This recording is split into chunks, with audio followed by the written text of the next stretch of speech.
Hello ladies and gentlemen, and welcome back to another fragrance review. Thank you all very much for tuning in. I really do appreciate your viewership. And in this video, we're going to be taking a closer look at a fragrance by the company The Gate Fragrances, and the fragrance goes by the name Snowflakes.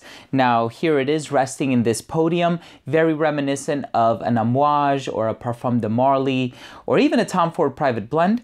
This fragrance was released in 2015. Now I don't have any information regarding who composed this fragrance, but the company itself was also established in 2015.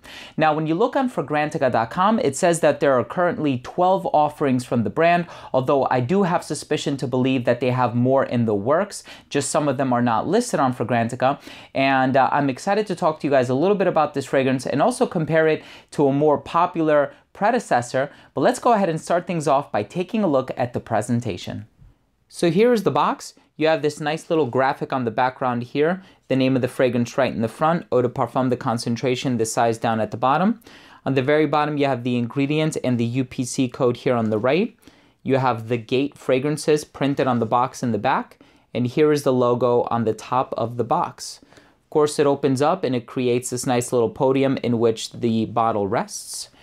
And now let's take a look at the bottle. It's a cylindrical bottle, kind of similar to the Dior Privés. The cap does not click into place, so do not pick it up from the cap. You have this logo here on the front. It almost feels like a metallic plate. Really cool, by the way. Sticker at the bottom. The sprayer gives you a really nice distribution, fine mist. And that was the presentation for Snowflakes by The Gate Fragrances. Now, the first thing that you're going to notice as soon as you spray it on skin is that it has an uncanny resemblance to another more popular fragrance, especially on the niche side of the perfume world. Now, this fragrance starts off with a rather citrusy and fruity blend of notes. If you look at the note breakdown, it has pineapple listed as a note. So it opens up with that bright, fresh, crisp, fruity, almost effervescent burst of pineapple in the opening, and it's also accompanied by some citrus. Now, I think in the case of this scent, it has a little bit of orange and then also bergamot as far as the note breakdown is concerned, and then also a little bit of black currant to sort of sweeten things up a bit. Now, there is also a little bit of vanilla in the base, and that vanilla is compounded with a note of ambergris. Ambergris has this almost sort of musky type of a smell. And then there's also, I believe, musk in this as well. In the mid, we have some florals. We also have some amber in the base. So right about this point, you've guessed that this fragrance can be compared to Creed's Aventus. And I think we've seen the insurgence of a lot of clones on the market following the success of Aventus. We have Al Haramain, we have Elamdine Fresco, we have AB Spirit Silver by Lamani, we have Club de Nuit Intense for Men by Armaf. It seems like every year there are at least 2 or 3 Aventus clones coming out. So now the thing is to weed out which ones are good, which ones are worth sampling, and which ones make worthy substitutes for the king.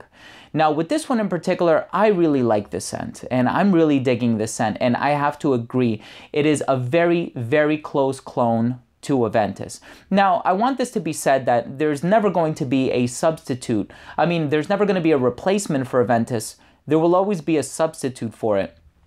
I think that this fragrance makes for a really great substitute. It has everything that Aventus has. It has the perfect smell. It has well, that's subjective, and I totally get that. But what I mean is it has that smell that garners a lot of compliments. It's very versatile.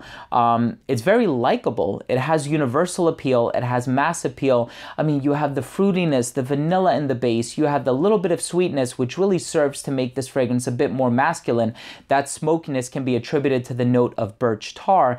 And then when it dries down, you have the green elements with the oak moss, but it's not done overly so that it resembles a dated or overly masculine fragrance that we would equate to the ones that were released in the 80s, you know, the 80s powerhouse fragrances. And it has that perfect smell. It's fruity, it's masculine, it's contemporary, it's highly, highly likable, and I'm a fan. I'm a huge fan. So I want us to go ahead and finish things off by taking a look at my rating. First up, I took a look at the uniqueness in the overall smell, and this fragrance is not unique in the sense that it does smell an incredibly a whole lot like Aventus.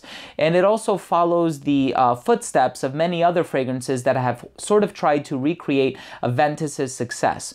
Now, I'm also very thankful for fragrances like these because it prevents us from breaking the bank, right? We know that with the ever-increasing price hikes from Creed, and I think Creed is a fantastic house and they put out some amazing compositions, but now to have to pay $425 for a 4-ounce bottle, perhaps more, that's very steep, and not everybody can afford to do that. So of course, these companies come along that will make these more affordable alternatives, and I'm appreciative of that. As far as overall smell, hey, if you like Aventus, you're gonna like this fragrance too. And I love Aventus. I wore it on my wedding day and all throughout my honeymoon. As far as longevity is concerned, it's pretty decent. You're gonna get about 6 to 7 hours. Projection, it's gonna jump up off your skin for the first 1.5 to 2 hours, and then it does sit a little bit closer to the skin. Doesn't fully become a skin scent up until about the 5th hour of application, and then 6th hour, you really have to dig your nose into your hand. But again, could be olfactory fatigue, just like what is the case with Aventus. As far as versatility, 10 out of 10. Incredibly versatile. Dressed up, dressed down, man, woman, formal, casual, anybody of any age can wear it. I mean, the versatility is the best that it could possibly be. I think the presentation on this one is pretty cool too. If I had to give this fragrance an overall score, I would go ahead and give it a 4 out of 5. Now, I think Aventus in my books is a 5 out of 5. So for this, I know imitation is the best form of flattery, but because it is a successor to Aventus, that is the only thing that is sort of making me take points off. I do think the presentation for Aventus is a little bit better, but this is a fantastic company. It's a fantastic house. I highly recommend you guys check it out. They have a lot of really great fragrances. Inside Out is another fragrance by them. So gourmandy. It smells like a blend between I Love New York for All and Fusion Sacre Louis. They also have one called First Sight, and that one is up there with Healy's Montfresh. It's one of the best mints that I've smelled.